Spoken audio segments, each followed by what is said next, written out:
우리 지금, 아이고, 나가셨네? 이종원 선생님?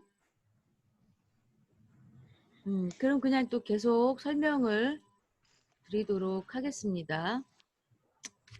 자, 이렇게 해서 과제물 하시다 보니까 어려우신 점이 뭐였을까요? 신현복 선생님 먼저 말씀해 보시겠어요?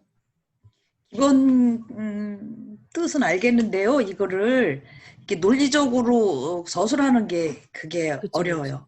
예, 그렇죠. 전혀 이렇게 훈련이 안 돼 있어서. 그렇죠. 바로 그거예요. 이 논리적으로 서술하는 게 지금 교수님들이 원하는 게 그런 방식이에요. 실제로 지금 과제물을 이제 1학년 과제물을 좀 이렇게 본다면은 이렇게 보이시죠? 이제 네, 글쓰기를 네. 보겠습니다. 이 글쓰기는 특별히 어떤 논문의 형식을 갖출 필요가 없다고 언급은 안 했지만 우리가 이렇게 예, 불필요함 이렇게 써져 있죠. 그리고 표절 판정 시 감점이거나 0점 처리될 수 있습니다. 이거는 어느 학교든 마찬가지예요. 예를 들어서 이제 제가 공부하는 학교에서는 강의 계획표 맨 아래 표절은 범죄입니다. 이렇게 써져 있어요. 이 표절이 그만큼 그 또 우리 뭐 정부 인사청문회 할 때 뭐 논문을 뭐 표절을 했니 안 했니 이러잖아요. 바로 이제 그것과 마찬가지예요. 지금 우리가 이렇게 쓰고 있는 이 글들이 언젠가 여러분들이 혹시라도 모르는 어떤 뭐 임용을 대비해서 또는 또 혹시라도 또 모를 그 이 공공의 장에 들어갈 때 이제 이런 청문회 아니더라도 이제 이 검증 절차에 들어갔을 때 이 논문의 표절은 아주 중요한 그 불리한 요소가 되기 때문에 예, 이걸 많이 강조하는 거고, 그다음에 글자 크기 10포인트와 줄 간격 160. 근데 보통 글자 크기 10포인트로 쓰려니까 어때요? 세 장, 표지를 제외하고 세 장에서 5장의 글씨를 입력하기에는 굉장히 좀 힘드실 것 같아요. 글씨 크기가 작으니까. 네. 또 뭐 꽉꽉 채우시는 분들도 많기는 한데 그래서 일부러 글자 크기를 좀 키워가지고 쓰시는데 우리가 이 유의사항을 반드시 준수해야 된다는 거. 그러면서 제가 이 글쓰기에다가도 목차를 요청했었어요. 우리 신현복 선생님 기억하시죠? 글쓰기에도 예. 목차를 써야 된다고. 바로 이것이 1번이고 이것이 2번의 목차가 되는 거예요. 그러면은 예를 들어서 뭐 내가 문서를 작성했어요. 목차 여기 가운데 배열을 해줘야 돼요. 반드시. 그리고 이왕이면은 이제 좀 진하게 표현을 좀 해주고 그 다음에 어때요?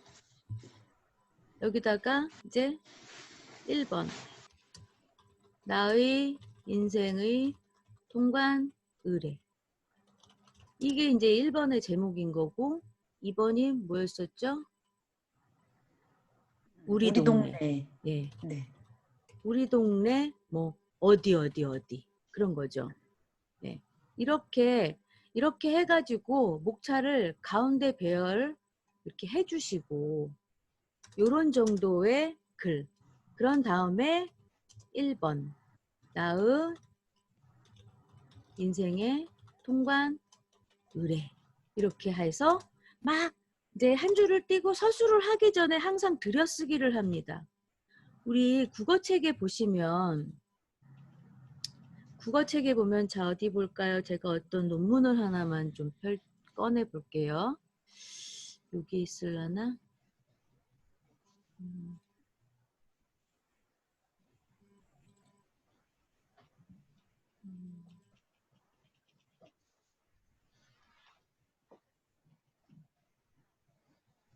자, 요거 한번 볼게요. 요거 논문인데 자, 논문들을 보시면 여기 보세요. 제출 지면이 짧은 관계로의 요 표시가 보이시나요? 네. 네. 여기 논문에서도 요 표시. 이것이 문단과 문단. 자, 여기서부터 여기까지가 한 문단이에요. 아, 여기 있네. 여기서부터 네. 여기까지가 한 문단. 또 여기서부터 여기까지가 한 문단. 문단이 짧지만 이 내용과 다른 내용이죠. 마지막으로 어쩌고 저쩌고는 이니까. 그다음에 역시 논문에서 어쩌고 저쩌고 하다가 여기까지가 한 문단이에요. 문단의 길이는 관계없지만 예를 들어 한 줄짜리 문단이 읽기는 힘들어요. 그렇죠? 그런데 네. 한 줄짜리 문단으로 글쓰기를 하신 분들이 계셨어요. 기억은 안 나는데 어느 분인지는 기억 안 나요. 저는 보통의 내용을 보지는 않고 형식적인 거 테두리만 보기 때문에 위에 이렇게 쓰신 것들은 제가 가급적이면 안 보는 편이죠.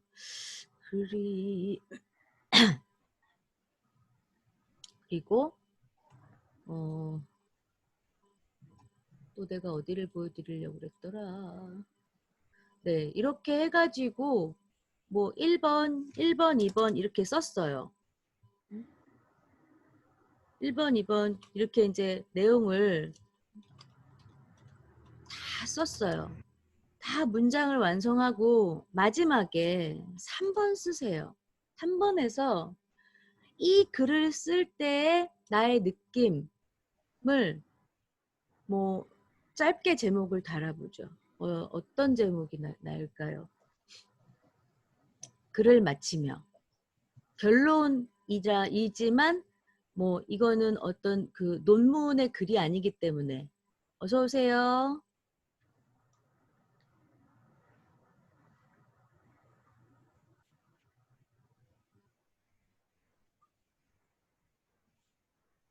어서 오세요. 선생님 말씀하셔도 됩니다.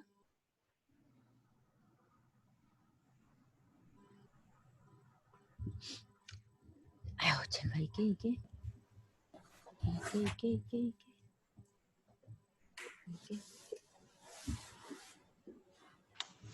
안녕하세요, 선생님. 안녕하세요. 네, 지금 설명하고 있었는데 지금 아직 대체 과제물 설명은 안 했으니까 그냥 천천히 이렇게 따라가시자고요. 예, 예. 예를 들어서 뭐 이 글을 마치며 쓰고 들여쓰기 해서 나의 나의 글을 쓰면서 글을 쓰는 동안 생각됐던 그런 그 글들, 생각들 쓰면서 생각나는 생각들, 그걸 뭐라고 부를까요? 뭐 회한이라고 부를까요? 그런 것들을 더 이렇게 써 주시면 더 좋아요. 이게 자기 성찰이 될 수 있는 그 계기가 되는 그런 걸 요구하는 게 글쓰기 그 과제의 어떤 그 요청하는 그 속뜻이에요. 이렇게 해서 이제 제출을 한단 말이죠. 근데 대부분 우리 과제물 보면은 제가 지금 과제물 표지 보여드리려고 해요. 자, 온라인 과제물 제출 표지. 이제 여기서부터 과제물을 작성하는 거예요, 사실. 여기가 지금 과제물 돼 있어가지고 글꼴이 보이지 않죠. 예, 예, 글꼴이 보이지 않고 여기 서식이라는 게 있는데 서식은 지워주시는 거예요.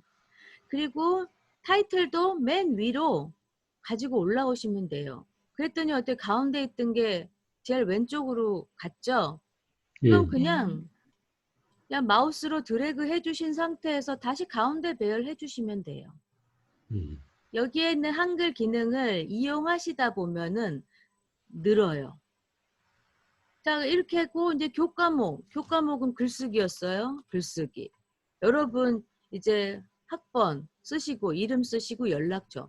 보통 연락처는 요게 가장 기본적인 연락처 쓰는 방법이죠. 어떤 분들은 점을 찍으세요. 물론 점을 찍을 수 있어요. 그렇지만 점보다 하이픈이 우리가 눈에 보기 좋잖아요. 그래서 이런 것도 웬만하면 하이픈에 늘 기준으로 쓰자는 거죠. 그다음에 이제 과제 유형을 봅니다. 자, 과제 유형이 과제물 전체 파일을 한번 꺼내 볼게요. 우리 지금 그 1학년들 과제들은 웬만하면 공통형이 많았어요. 그렇죠? 어디에 네. 공통형이라고 쓰나요? 여기에 이제 아이고. 공통형 이렇게 쓰면 되는 거였죠. 그다음에 과제명은 아까 그거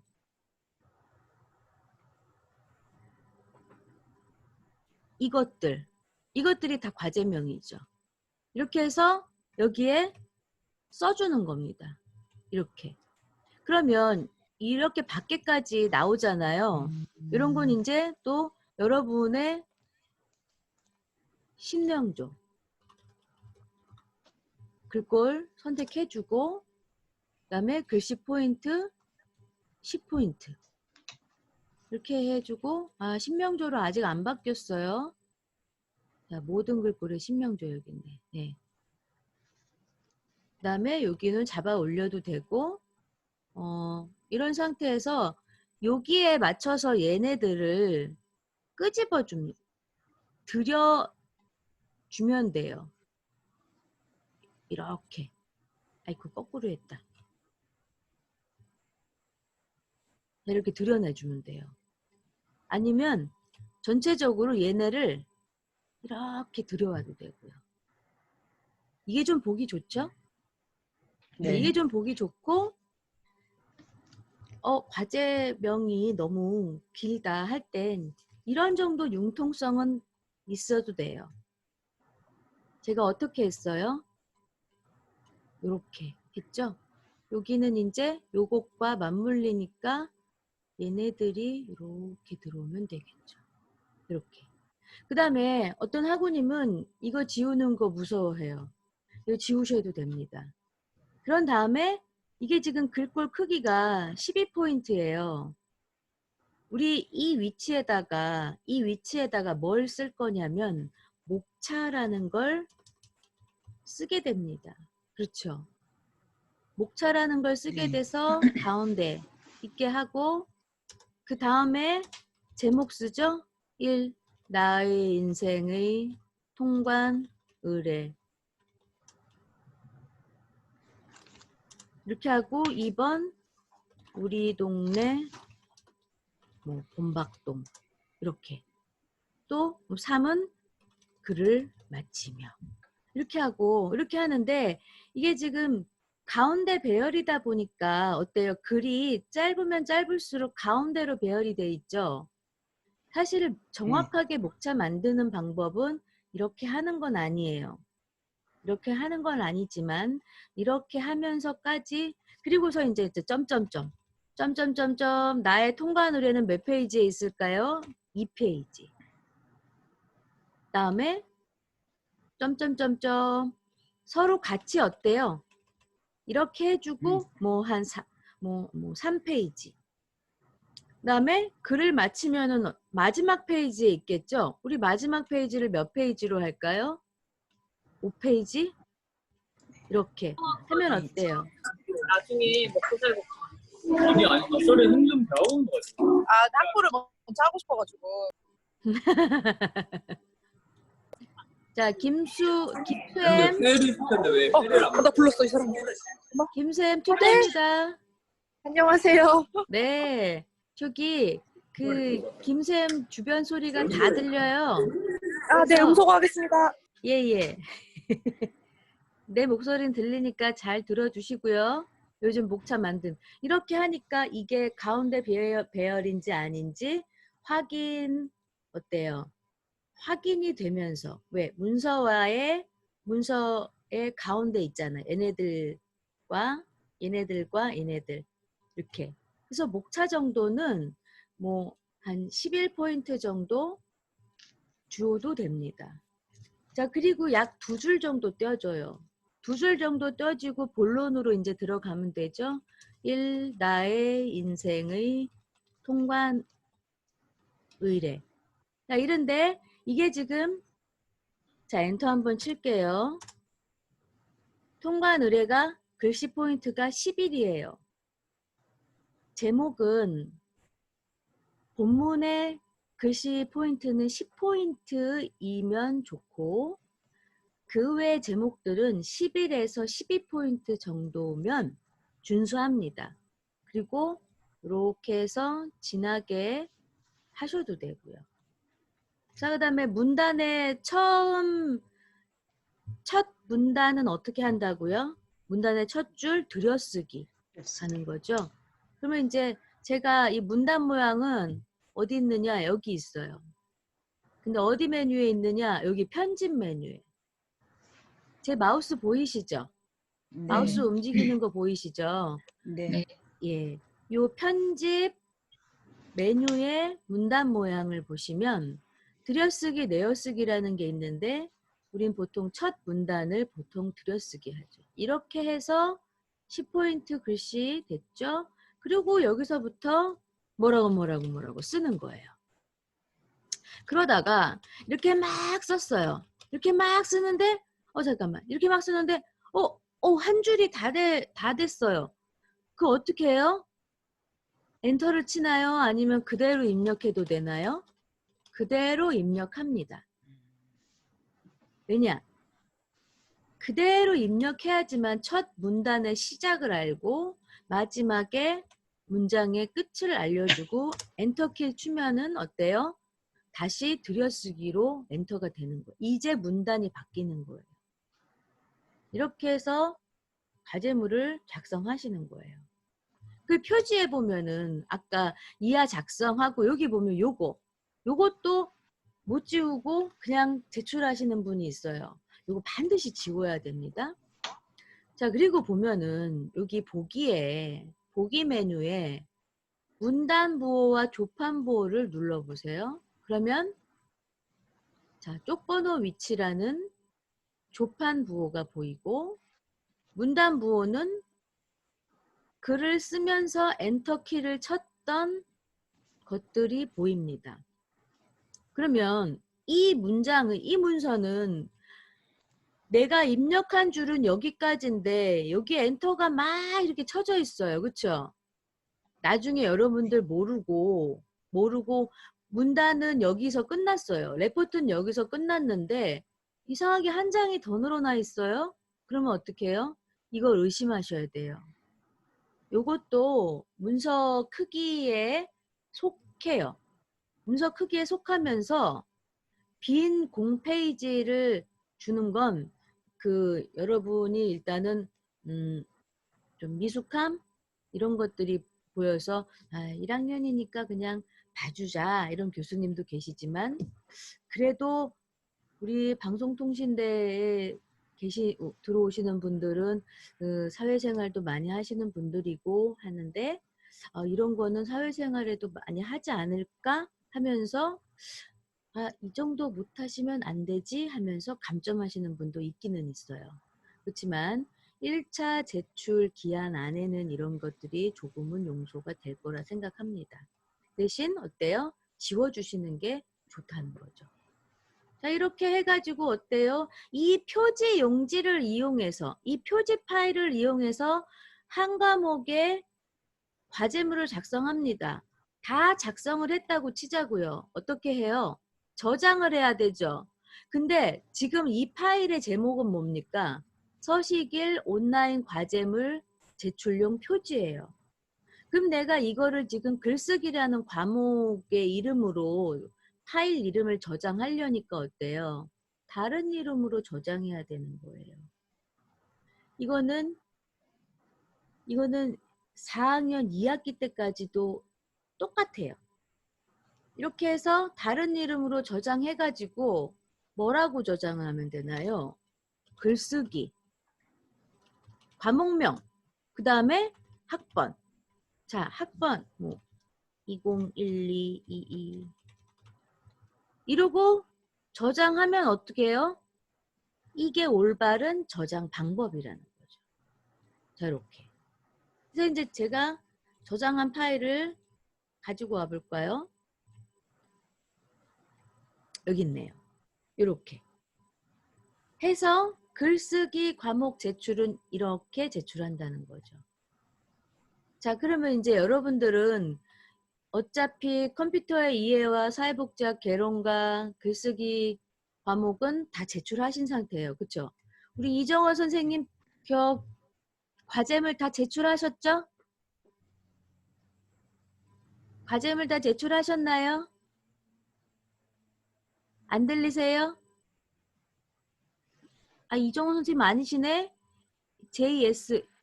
저기, JS 리 선생님. 예, 예. 예, 아니, 이게 이니셜이 뭔가요? 아까 이정원 선생님이랑 이름이 헷갈렸네. 선생님, 요 JS가 뭐의 약자예요? 저 이름의 약자예요. 예, 예, 선생님, 저 성함이 어떻게 되시죠? 이정수입니다. 아, 이정수. 네. 선생님, 저한테 저기 과제물 점검 좀 받아보셨나요? 잘 모르겠는데, 아, 기억 안 나세요? 예. 뭐 기억 안 나시면 과제물 점검 안 받으신 거네. 자, 이렇게 해서 과제물을 1차 과제물을 내셨단 말이에요. 제가 오늘은 특강을 한 이유는 여러분들 대체 과제물 있죠? 네. 예, 이 대체 과제물이 이제 행정학 개론과 정보사회화 행정과 세계 역사란 말이죠. 네. 자, 행정학 개론부터 갈게. 제가 맡은 담당 과목이 행정학 개론인 거 아시죠? 네. 네. 자, 행정학 개론에는 굉장히 많은 교수님들의 이름이 써져 있어요. 그쵸? 여기 보면은 여기 김주영 교수님, 이선우 교수님, 윤태봉 교수님, 또 문병기 교수님, 아래 강문희 교수님, 조경훈 교수님, 유범상 교수님. 이분들이 다 이 교재를 만드는데 참여하셨다는 거는 행정학 개론은 그야말로 행정을 하기 위한 가장 기본적인 기본서이기 때문에 그 기본서에는 뭐가 들어가야 되느냐? 여러 행정과 관련되어 있는 행정의 역사부터 시작해서 정책이나 우리 공공조직. 공공조직은 뭘 공공조직이라고 할까요? 예를 들어서 무슨 공사 이런 것들. 또는 지금 저기 인천공항도 이런 공공조직입니다. 또는 뭐 한전도 마찬가지고, 또 전화국도 마찬가지고, 이런 공공조직들, 또 이 공공조직이나 공무원들의 인사를 담당해야 할 그것들이 뭐겠어요? 인사행정입니다. 그래서 인사행정을 다루고, 그다음에 나라 운영이 어떻게 되는지, 돈이 어떻게 돌아가는지 알아야 되죠. 그래서 재무행정, 그 다음에 정부와 윤리, 이 11장 정부와 윤리는 이제 이 공무원들의 행태가 어떠해야 하며, 비리를 저질러서는 안 되고, 일탈도 해서는 안 되고, 정직하고 그런 것들, 그러해야 하는 그런 자세들이 있어야 되고, 그 다음에 시민사회에 대한 거, 그 다음에 우리가 또 이 갈등이라는 게 있을 수 있잖아요. 예를 들어 우리 동네 갑자기 화장터가 생긴다고 그러자고. 그러면은 우리 집 집값이 떨어지겠어요? 안 떨어지겠어요? 그러면은 우리 주민들과 정부 시책이 그렇다, 정부 정책이 그렇다면 정부와 또는 지자체가 추진하는 거다. 그러면 지자체와 갈등이 있겠죠. 이게 부딪히는 게 있겠죠. 이것들을 다루는 것. 아주 행정의 총체적인 거. 지금 행정에 또 사회복지가 들어가죠. 그 유범상 교수님께서는 또 14장에 사회복지 철학과 제도 그리고 실천에 대해서 개괄적으로 설명해 주셨고, 그다음에 미래사회와 행정의 과제는 어때야 되는지까지가 이제 행정학 개론서인 건 거예요. 그 중에 과제가 뭐겠어요?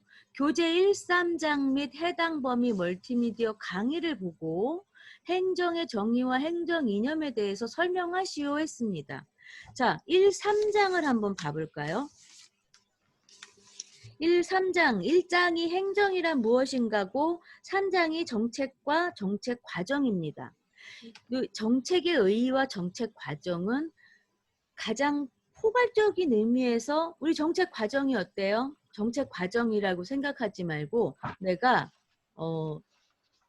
저녁을 차리는 과정이라고 생각해봐요. 밥을 하는 과정 내지는 반찬을 만드는 과정이라고 생각해보죠.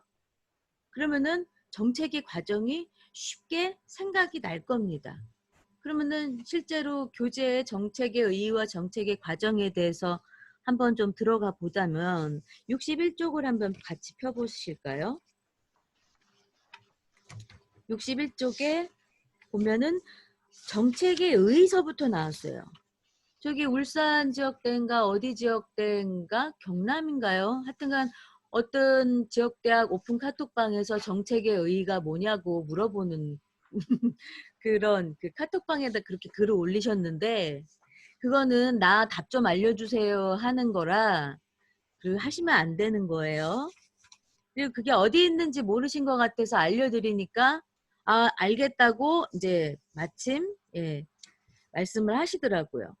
자, 이런 과정에서 정책의 의의와 정책의 과정이 이 교재 안에 다 있습니다. 여기 보시면 72페이지 정책의 과정이라는 것이 있죠. 처음에는 네. 처음에 이제 어디가 제일 처음이냐? 의제 설정이 처음이에요. 뭔가 이슈가 만들어져 가지고 이것에 대해서 내가 어떻게 해야 되나? 문제 제기를 하는 거죠. 이 문제 제기로 인해서 정책이 만들어지는 거야. 아, 그럼 이 문제에 대해서 어떤 식으로 문제를 잘 해결할까? 대안을 형성하고 그 대안을 채택합니다. 그렇게 해서 그것이 정책이 돼서 정책 집행이 되고 그 집행된 결과가 좋냐 나쁘냐 어떤 결과가 나오겠죠? 그러면서 어때요? 그것을 이 과정이 계속 반복되는 거예요.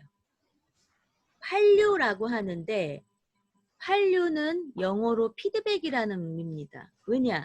이러한 정책을 수행했다가 잘못되면 어때요? 이 환류 과정에서 우리가 보완을 하는 거예요. 바로 이것이 정책의 과정인데 이것에 대해서 여러분들이 서술을 하면 되는데 우리 행정학과는 말하지 않아도 논문의 형식을 취해야 합니다. 해서 아까 그 표지 이제는 대체 과제물이니까 대체 과제물 표지가 또 달라야 되겠죠? 자, 제가 대체 과제물 표지도 우리 투터지도 페이지에다가 올려놓았습니다. 그래서 저는 주로 한글을 사용하니까 한글 표지를 한번 꺼내 볼게요. 자, 대체 과제물 이러고 나왔습니다. 그러면 이제 여기다가 뭐라고 쓰면 되겠어요? 이렇게 드래그해서 20년도 자, 몇 학기일까요? 우리가 1학기. 그렇죠. 1학기. 아유, 지웠네. 그러면은 요게 네, 1학기. 이렇게 하시고 과목명도 적어 주시면 되죠. 행정학 개론. 행정학계를. 그다음에 이제 학번 이렇게 적으시고 여러분 성명 이렇게 적으셔도 되고 한 두 칸씩 띄어서 적으셔도 되고 전화번호 이거 여러분 제 전화번호인 거 다 아시죠? 제가 항상 여러분한테 네, 문자 네. 보내줘. 이번 달에 문자 초과 발송해서 그다음에 이제 2하 과제 작성 여기서부터 보세요. 여기까지가 엔터가 쳐져 있는 거야. 볼까요? 엔터가 여기까지 쳐져 있는지 아닌지 확인 한번 해보겠습니다. 문단보 해볼게요. 보세요. 엔터 쳐진 거 막 보이죠? 여기까지. 네. 네, 이거를 다 지워요. 여기 우리 보기에서 문단부만 선택해도 엔터 쳐지어 있는 부분이 어디인지 다 보이니까 다 지우시고 이제 과제명은 뭡니까? 이거죠. 예, 이겁니다. 이거를 여기다가 붙여 넣어요. 그러면 어때요? 좀 정돈 좀 해야 되죠? 여러분들 능력에 맞게 이렇게 해도 됩니다. 그 다음에 한 2줄 정도 띄운 다음에 목차. 자, 교수님들이 원하는 글꼴이 아니죠? 자, 전체 선택을 하는데 이건 그렇다 치고 자 여기서부터 이렇게 해서 신명조로 글 꼴만 바꿔요. 자, 아까처럼 제가 이렇게 한 다음에 이것까지 변경하면 뭐가 달라지겠어요? 이건 크기니까 제목의 크기가 달라지겠죠? 그래서 그냥 일단 글꼴만 바꾼 거예요. 그리고 엔터를 쳐서 어때요? 자, 5줄만 남겨놔요. 왜냐? 자, 목차 한 줄, 목차 다음에 바로 써도 되지만 그 한 칸 아래부터 쓰는 것이 더 보기 좋아요. 서론. 그 다음에 뭐 또 본론 해도 되지만 본론이라고 써도 되지만 아예 행정의 의. 그 다음에 3번은 뭐겠어요? 정책의 의. 이렇게 써도 돼요. 그리고 행정의 의 다음에 그 다음 번호는 작은 번호가 돼야 되겠죠? 뭐 이렇게 해가지고 또 제목을 여러분들이 달아서 쓸 수 있는 거예요. 아까 제가 페이지 수 다는 방법도 알려드렸죠. 그렇게 네. 해서 예, 이렇게 해가지고 가운데 배열 맞춰서 서론이 몇 페이지에 있었지 뭐 이렇게 찾아가시면서 자 여기 보시면 근데 문제는 여기 쪽번호가 안 들어가 있어요. 그쵸? 쪽번호, 페이지 번호를 네. 매겨줘야 되는데 페이지 번호가 안 매겨져 있으니까 페이지 번호를 매기고 가요. 쪽번호 위치. 보통 이런 식으로 많이 하니까 그냥 넣기 하시면 됩니다. 그러면 쪽번호 넣었는데 아까는 쪽번호 위치가 보였는데 지금 왜 안 보이지? 아까는 여기에 체크가 돼 있었고 지금은 여기에 체크가 안 되어 있었기 때문입니다. 그죠? 보이시죠? 예. 네. 자, 이런 거 잘 보시면서 하시고 자, 이렇게 가서 뭐 예를 들어서 뭐 이렇게 가다가 로마자 뭐 이런 거에 결론 이러고 다음은 뭐겠어요? 참고 문헌. 참고문은 그러니까 네. 예, 이 과제를 함에 있어서 뭐 인터넷 검색을 했든 이 교재를 이용했든 더 많은 그 논문을 이용했든 다 참고문헌에 적어주시고 약 2줄을 띱니다. 2줄을 띄우고 3줄째에 양쪽 배열로 들어가셔가지고 여기서 서론이 들어가는 거예요. 자, 그런데 이렇게 생각 없이 쓰다 보니까 글자 크기가 어디서부터는 10포인트여야 되는 거잖아요. 그쵸? 자, 한글 또는 MS 워드로 작성하세요. 그다음에 2 문항 모두 답변하시고 한 문항 모두 작성해야 하며 총 분량은 A4 용지 3매 전후 표지를 제외합니다. 그죠? 그다음에 글자 네. 크기는 11포인트에 글꼴은 신명조, 줄간격은 160이에요. 그리고 온라인 제출을 필하라고 했으니까 어때요? 우리가 너무 많이 길게 쓰지 않아도 된다는 거. 3장이면 우리 교재만 가지고 요약 정리한다고 생각하시고 그 요약 정리를 하시면서 결론 부분에 나의 생각, 행정의 정의와 정책의 의의가 내가 생각하기에 이랬는데 뭐 어땠다더라 할 수 있고 나는 그동안의 행정을 이렇게 생각했는데 교재를 지금 이러한 글을 쓰다 보니 또 나의 바뀐 생각 이런 것들 우리 그 저기 사회복지학 개론 그 하실 때 그랬잖아요. 교수님이 그 요구했던 그 과제가 뭐였어요? 지금 이 과제를 하고 나서 나의 바뀐 생각을 적어보라고 했었지 않았나요? 그랬습니다. 네. 네. 예. 그랬기 때문에 이제 이렇게 쓰면서 글자 크기를 조절을 해줘요. 자, 목차가 12포인트일 필요 없어요. 제목도 전부 좀 11포인트로. 자, 그럼 여기도 이제 11포인트로 줄여서 어때요? 한 칸 띄우고 한 줄 띄우고 또 다시 들여쓰기를 합니다. 들여쓰기를 해요. 들여쓰기를 하고 서론은 행정의 의의와 정책의 과정, 정책의 의의가 맞습니까? 아, 네, 뭐 이렇네. 자, 이 과정을 쓰기 위한 배경이 되는 글을 여러분들 나름대로 생각하시는 거예요. 그걸 내가 머릿속에서 떠올리기 힘들다 하면 이게 교재에 보시면서 교재에 보시다 보면은 뭐 머릿말이나 이런 어디 있지? 네. 뭐 학습 안내라든지 안내 뭐라고 막 써져 있죠. 네. 이렇든지 또는 일장을 서술하기 전에 우리가 이 또 개관이라는 거를 적어 놓잖아요. 우리 시험에 이 개관에서도 시험이 나온 적이 있어요.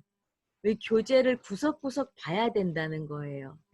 물론 제가 이 구석구석 보지 않도록 이 행정학 개론은 기출문제 분석을 제가 확실히 해드릴 건데 아무튼 이 개관을 이용해서 서론을 작성해 보시는 거예요.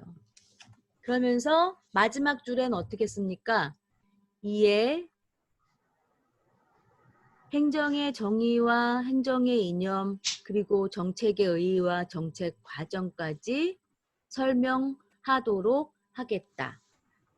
이렇게 적고 서론을 맞춰주시면 돼요.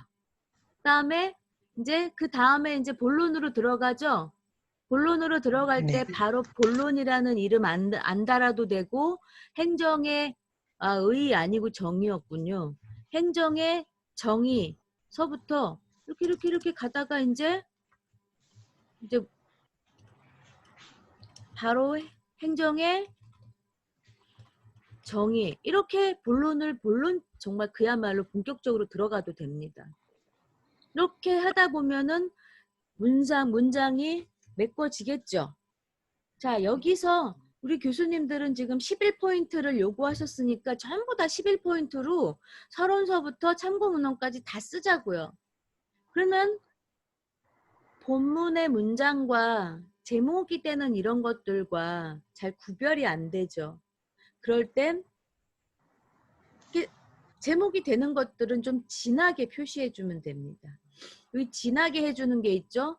이걸 누르면 제목만 이렇게 진해져요. 네. 또는 목차도 진하게 해줄 필요가 있죠. 목차도 이렇게 진하게 해주면 되는 거고.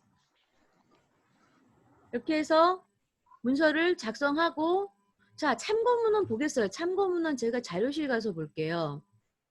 자료실 가서 그 자료실에 보면은 참고문헌 작성예.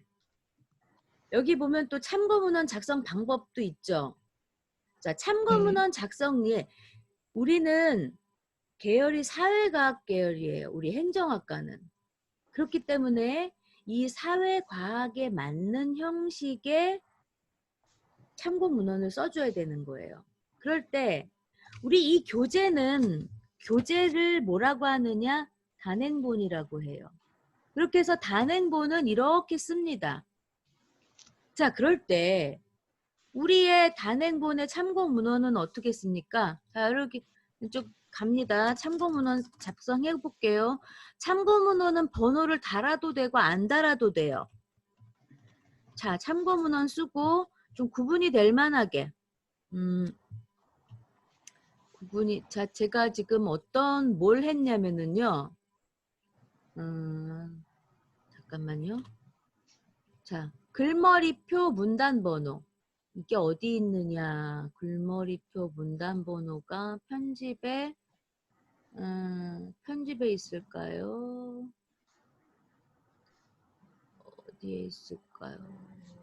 서식? 여기 있네요. 여기 있네요. 네, 글머리표 문단번호. 이것들. 네, 글머리표고 이거는 이제 문단번호죠. 그래서 여기에 여러 가지 글머리가 있어요. 여기에는 여러 가지 문단번호가 있어요. 저는 단축키를 이용하는 거라 여러분들 눈앞에 갑자기 얘네들이 깜짝하고 나타났지만 실제 메뉴를 어디에 있는지 찾아보시면 찾을 수 있어요. 그래서 이렇게 이제 요 글머리를 달아볼게요. 아이고, 참고문헌 쪽에 가야죠. 참고문헌 쪽에 글머리를 답니다. 그렇게 해서 자, 우리 여기 보시면 단행본을 작성하는 방법 중에 먼저 저자가 나왔죠. 근데 네. 우리가 지금 저자가 몇 명입니까? 7명이에요. 7명의 이름을 다 써주거나 어떻게 해야 될까요? 한 뭐 두세 사람 같으면 그냥 뭐 점 찍어서 예를 들어서 뭐 김지원 하고 가운데 점 넣어서 김지원, 이선우,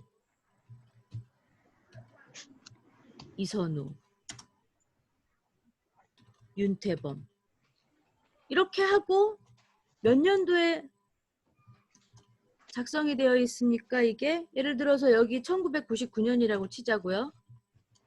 자, 이렇게 하고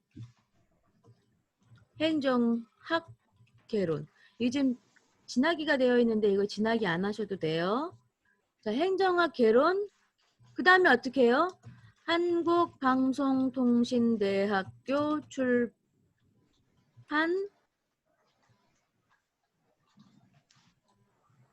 출판문화원 이게 단행본 사회과학 계열의 단행본 참고문헌 기술 방법입니다.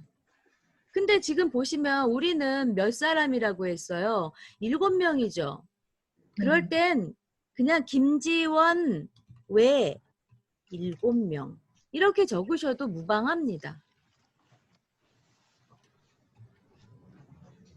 자, 그 다음에 논문 이제 번역서도 차이는 뭐냐면 그 제목 옆에다가 번역한 사람의 이름을 넣어주고 출판사 넣어줍니다. 여기 서울은 뭐냐면 지역이 이 출판사의 지역이 서울이라는 거예요. 그래서 여기도 보면은 서울 이렇게 적어주셔도 돼요. 그 다음에 학술지, 학위 논문. 학술지와 학위 논문은 좀 거의 비슷하긴 한데 보통 학위 논문은 이렇게 제목과 무슨 학위냐, 어디에서 학위 받았냐 이거고요. 그 다음에 고모듀를 제가 실행하니까 이상한 게 뜨는군요. 자, 다음에 학술지는요. 누가 썼고 몇 년도에 썼고 제목이 뭐고 어디 학술지인지 몇 호의 학술지인지 이것은 청남 어문교육 학술지의 47호에 나온 책이에요. 47번째 나온 책이고 그 책의 내용 중에 이 부분이 어디 있느냐 137페이지서부터 168페이지까지라는 거예요. 이렇게 해서 이러한 형식을 갖춰가지고 참고 문헌을 쓰시는 거예요. 그러니까 내가 지금 우리가 보통 다들 뭐에 막히냐면은 이 인터넷 검색 자료에서 이거 링크를 다 넣어줘야 될지 말아야 될지 되게 고민들을 많이 하시는데 간단합니다. 자, 위키백과예요. 또는 뭐 네이버 백과예요. 그럼 여기다 네이버 백과 쓰고 이 네이버 백과에다가 내가 뭐에 대해서 조회를 하면 좋을까요? 행정의 정의를 조회했다고 치자고요. 그 다음에 네이버 백과의 페이지 어디까지 이 행정의 의까지 있는 페이지 그럼 네이버 백과 이거라고 그냥 칠까요? 자, 위키백과 여기까지 하고 뭐에 대해서 알아봤느냐? 인공지능, 우리는 행정의 의 하고 중요한 건 내가 검색한 검색 날짜를 제시해 주는 거예요. 이거를 제시를 안 해주시더라고요. 해서 검색한 검색 날짜까지 쓰시면 인터넷 자료로 참고 문헌을 사용했을 때의 형식이 잘 갖춰진 겁니다. 자, 외국 단행본이나 외국 학술지까지는 취급을 하실 기회가 별로 없지만 최소한 신문 기사나 인터넷 자료까지는 여러분들이 충분히 그 사용을 하게 돼요. 내가 이제 조금 학년이 올라가다 보면은 이렇게 학술지의 내용을 빌어올 수도 있어요.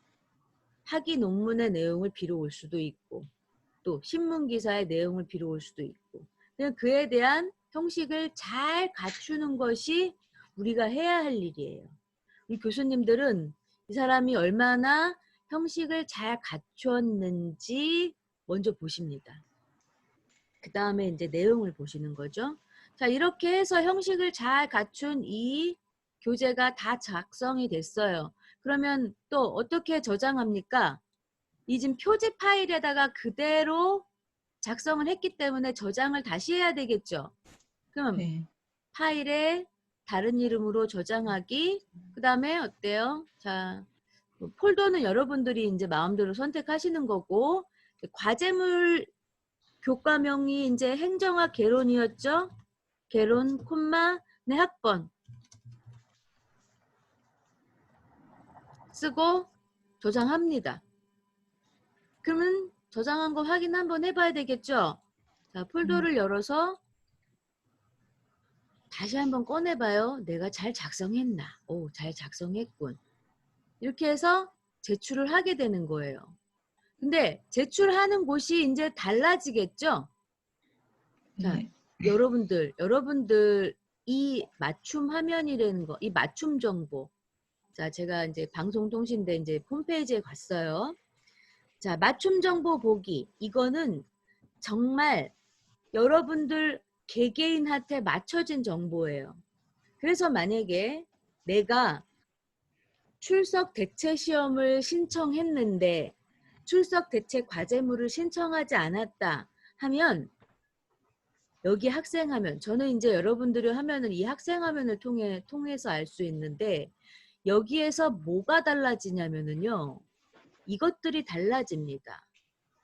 지금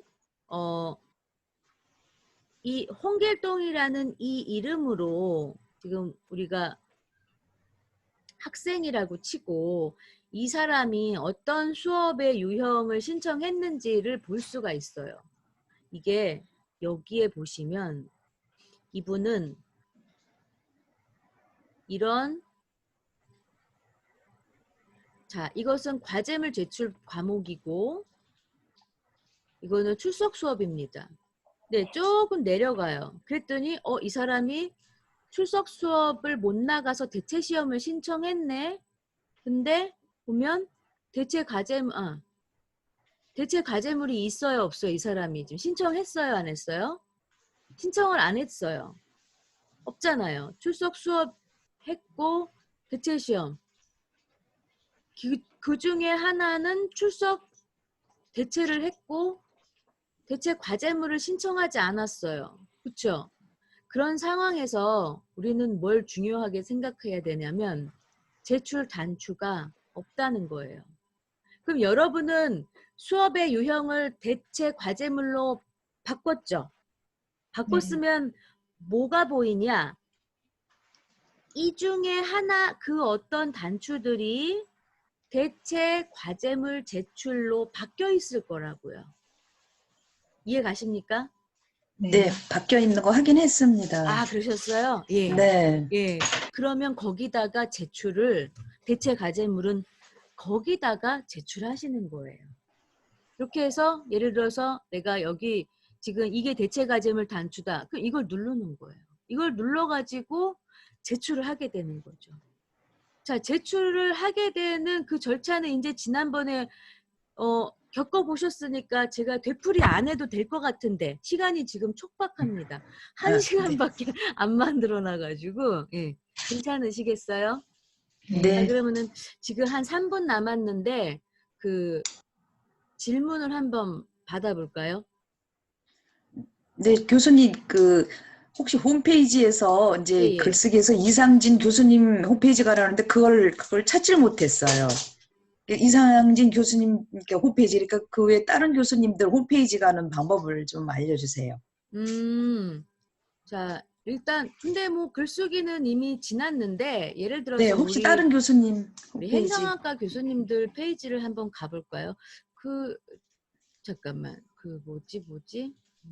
이렇게 한번 가보죠. 자, 학교에 보시면 대학원이 있죠. 네. 대학원에 우리는 이제 대학이에요. 대학이고 우리는 사회과학 대학이고 행정학과의 홈페이지 바로 갑니다. 바로 가면 이제 학과 소개도 있고 교과 정보가 있어요. 그럼 학과 소개에 보면 교수진 소개가 있죠. 학과 소개를 통틀어 다 눌러보자고요. 아이고. 이걸 자, 여기 보시면 교수님들 홈페이지 바로 가기가 보이죠? 네. 예, 이런 것들을 눌러서 가시면 됩니다. 아, 네. 예. 이렇게 해서 여기 보면은 몇 분이 이렇게 질문들을 하신 게 있어요. 상담 게시판에 질문 하나 드립니다. 이러고. 지금 현재 우리 그 행정학과 학과장님이 조경훈 교수님이죠. 그래서 이분께 많은 질문을 지금 하고 계신 겁니다. 뭐 행정학 개론 계절 시험 이거 2019년이군요. 2020년도에는 여기서부터 질문이 올라왔네요. 예, 이런 거. 네, 질문 하나하나 보시고 여기 또 자료실도 보시면 어때요? 작년 시험 범위와 시험 자료들이 있어요. 이런 것들이 내가 수강하고 있는 과목이면 다운로드 받아서 예, 참고하시면 되는 거예요. 되셨죠? 자, 다른 네. 질문 없으신가요? 이정수 선생님 질문 없으세요? 네, 좋아요. 네, 질문 없으세요? 괜찮은 것 같아요. 네. 안 해도 될 것 같아요. 네네. 제가 좀 시간이 저는 기말까지 이렇게 재택 온라인 수업을 하게 돼서 학교는 한 일주일 2번 정도 가요. 그래서 그 외에 다른 또 3, 4, 5 시간이 되는 분들 이렇게 연결이 되면 제가 수시로 줌 온라인 수업을 특강을 좀 할게요. 예. 그리고 네, 고맙습니다. 예, 그리고 5월 말께 정도 우리 기말 시험이 일단 일정상으로 본다면 기말 시험이 우리가 6월 14일입니다. 일요일. 네. 그런데 이제 시험일지 아닐지는 몰라서 기말 특강을 어떻게 해야 될지 계획이 아직 서지 않았어요. 학과에서 방침이 안 내려와서. 그죠? 학과에서 방침이 내려오면 저희가 기말 시험 특강 계획을 잡아서 또 특강을 또 하겠습니다. 예. 네. 오늘 이 특강 들어주신 분들 감사드리고요. 그다음에 이게 많이 도움이 됐으면 좋겠습니다. 네, 도움 됐고요. 네, 네네. 교수님. 그리고 네. 너무 좋아요. 이런 환경에서 공부할 수 있다는 게 감동입니다. 예, 고맙습니다. 저기 우리 신정혜 선생님 나머지 정보사회와 행정하고 세계 역사도 같은 맥락으로 이렇게 하신다는 거 이해하셨죠? 네, 교수님 수고하셨습니다. 네, 고맙습니다. 예. 끝날 마당에 한 분이 들어오시네.